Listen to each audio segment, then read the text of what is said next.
ذوالقرنین لقب ہے، نام بھی ہر جگہ ہمیں نہیں نظر آتا، کچھ روایات میں آتا ہے۔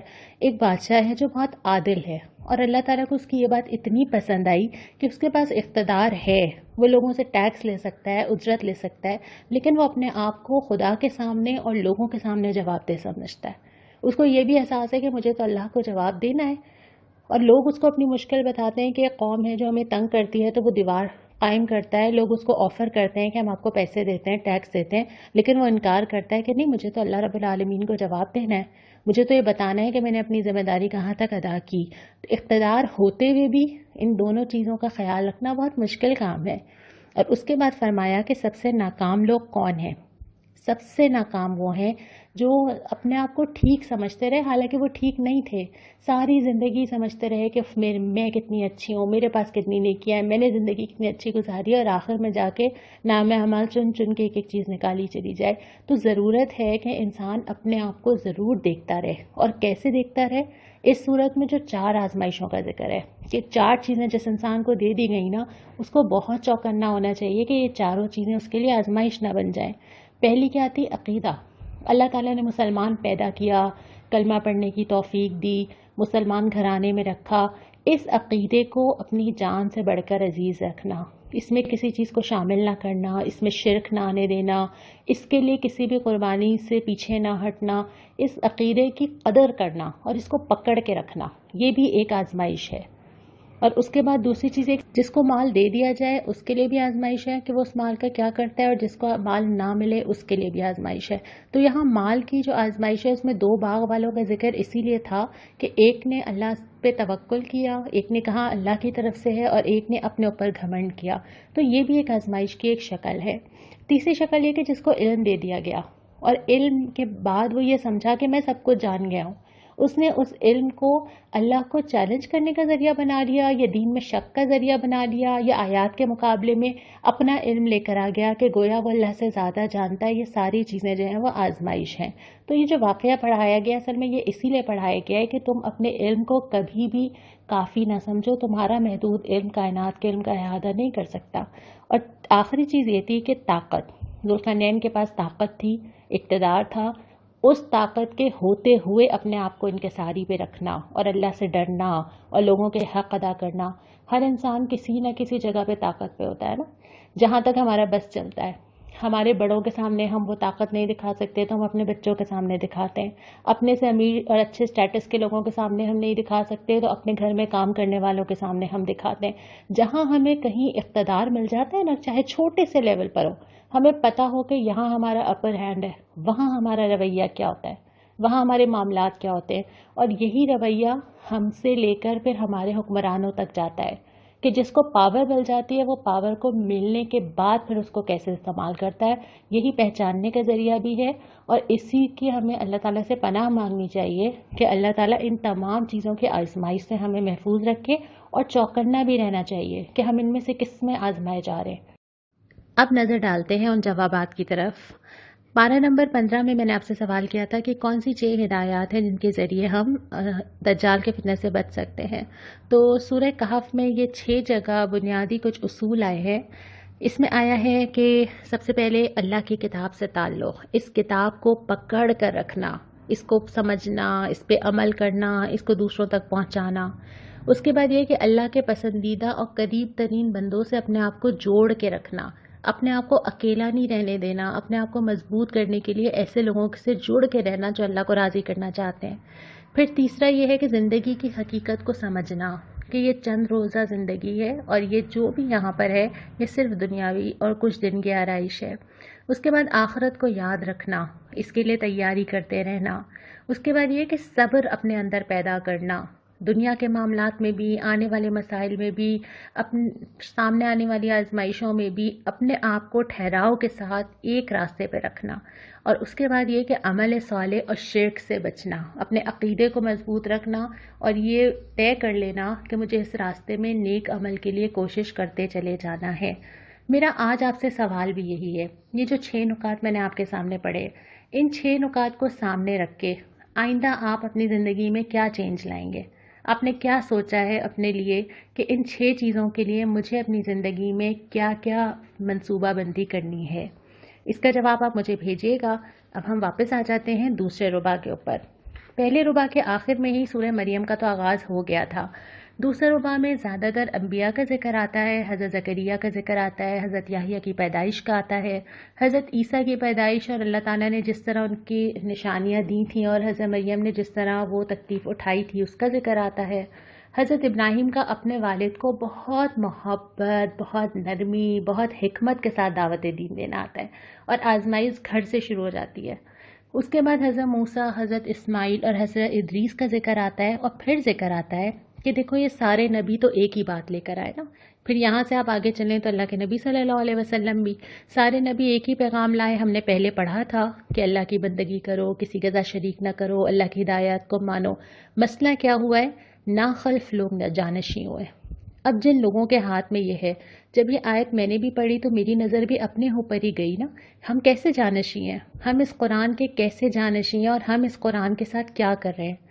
اور اس قرآن کے ساتھ ہمارا تعلق یہ ہے کہ مسلمان ہونے کے باوجود میری زندگی کا آدھا حصہ گزر چکا، لیکن میں ابھی اس کتاب کو خود پڑھ رہی ہوں اور سمجھنے کی کوشش کر رہی ہوں۔ یہ کتاب تو میرے ذریعے دنیا میں جانی تھی، مجھے پہنچانا ہے اس کتاب کو۔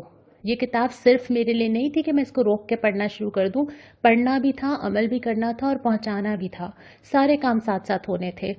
اور اس کے بعد فرمایا کہ یہ جو ناخلف لوگ ہیں ان کی دو نشانیاں ہیں، نماز ضائع کرتے ہیں اور خواہش نفس کی پیروی کرتے ہیں۔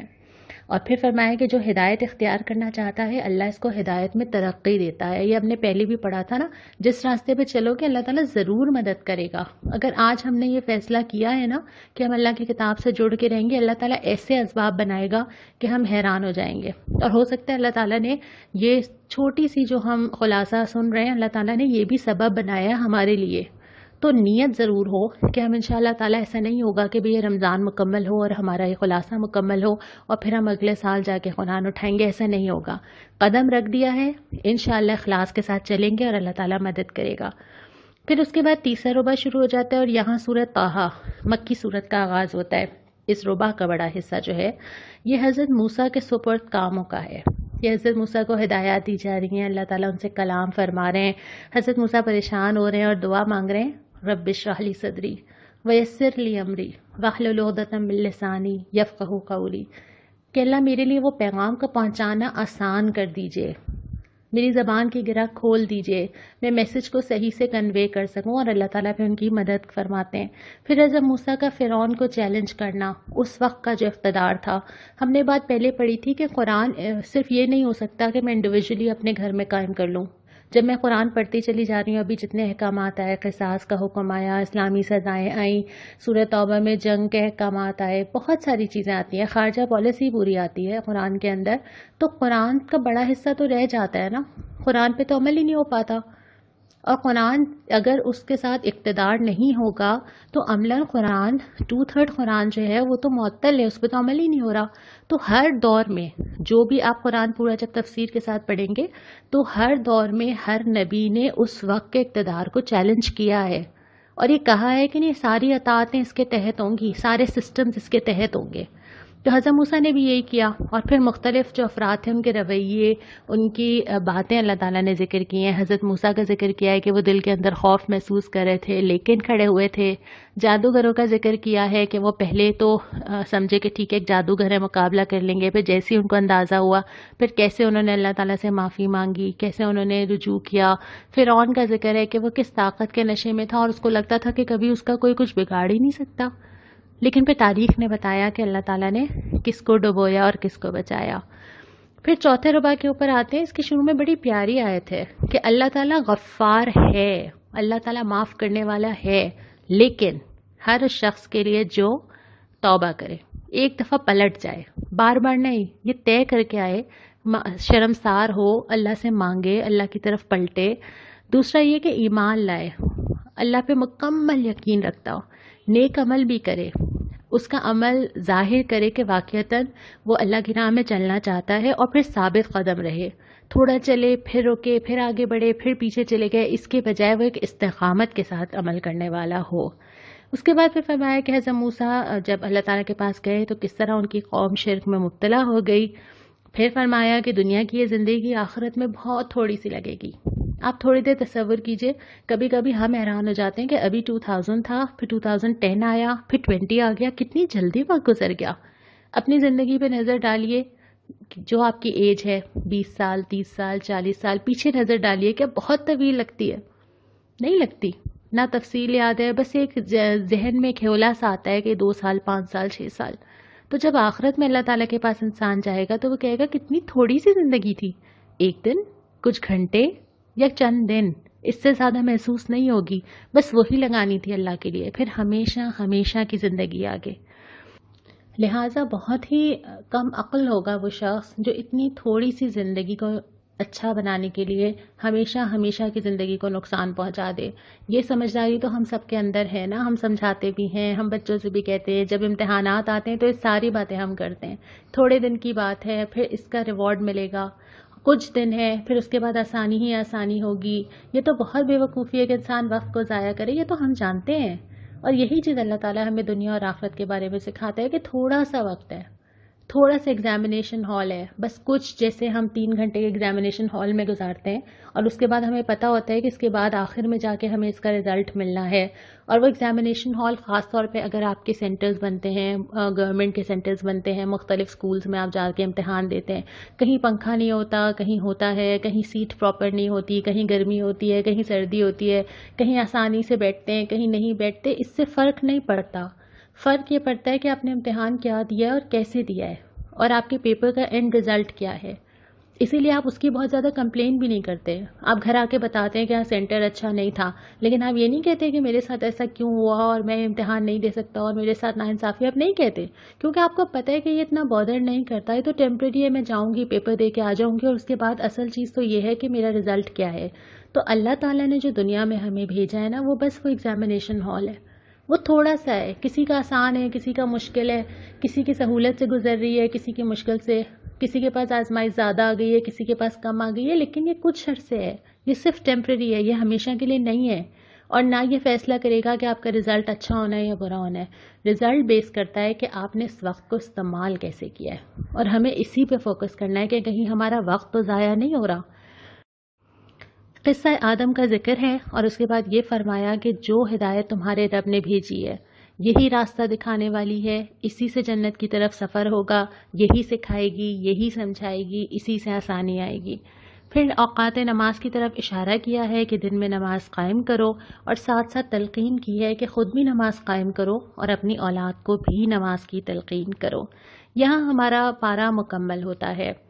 آج کی جو دعا ہے وہ بہت ہی پیاری 2 آیات آئی ہیں. ایک تو سورۃ طٰہٰ میں وہی دعا آئی تھی جو میں نے آپ کے سامنے پڑھی تھی، رب اشرح لی صدری ویسر لی امری واحلل عقدۃ من لسانی یفقہوا قولی. اور ایک بہت ہی پیاری آیت ہے سورہ مریم کی آیت نمبر 4، وَلَمْ أَكُن بِدُعَائِكَ رَبِّ شَقِيًّا. اے پروردگار، میں تجھ سے دعا مانگ کے کبھی نامراد نہیں ہوا. یہ اللہ پہ یقین ہے کہ اللہ تعالیٰ سے اس یقین کے ساتھ دعا مانگیے کہ اللہ تعالیٰ ضرور سنے گا، اور اللہ تعالیٰ سنتا ہے. اس یقین کے ساتھ اللہ تعالیٰ کو پکارا جائے تو اللہ تعالیٰ جواب بھی دیتا ہے، اور انسان کو یہ ساری چیزیں محسوس بھی ہوتی ہیں. آج یہ دعا انشاء اللہ تعالیٰ یاد کریں گے اور ایک دوسرے کے لیے دعا کریں گے. یہاں پہ اس کو مکمل کرتے ہیں. کل انشاءاللہ پارہ نمبر 17 آغاز کریں گے. السلام علیکم ورحمۃ اللہ.